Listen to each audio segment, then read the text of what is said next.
By the final decades of the Cold War, the United States had achieved something no rival had ever managed before. Not through conquest, not through occupation, but through innovation so fast that others couldn't even follow.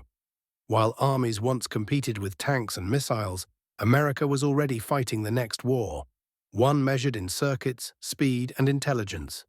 A war fought on pieces of silicon. And deep inside the Soviet Union, engineers knew something unsettling. They were watching American technology move faster than they could understand, let alone copy. What terrified them wasn't a single weapon. It was the realization that the United States had built an entire system designed to stay ahead. And they were not ready.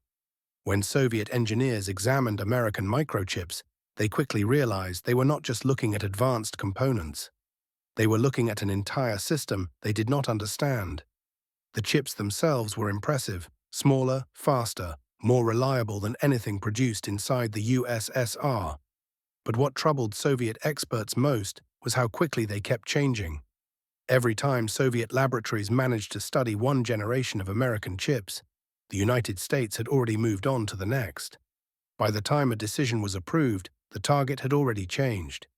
Even when Soviet engineers successfully reverse-engineered American chips, the results were outdated the moment they left the lab. Years behind. Always behind. The concern spread beyond laboratories. Military planners warned that guidance systems, aircraft avionics, and missile accuracy were becoming dependent on technologies the Soviet Union could not reliably produce. American weapons were becoming smarter. Soviet weapons were becoming heavier. More metal, more fuel, less precision. Behind closed doors, the worry grew. This was no longer about catching up. It was about falling permanently behind. By the final years of the Cold War, the outcome was difficult to deny. The United States didn't just outproduce the Soviet Union.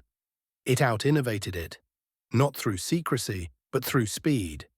What Soviet engineers faced was not a single technological gap, but a structural one.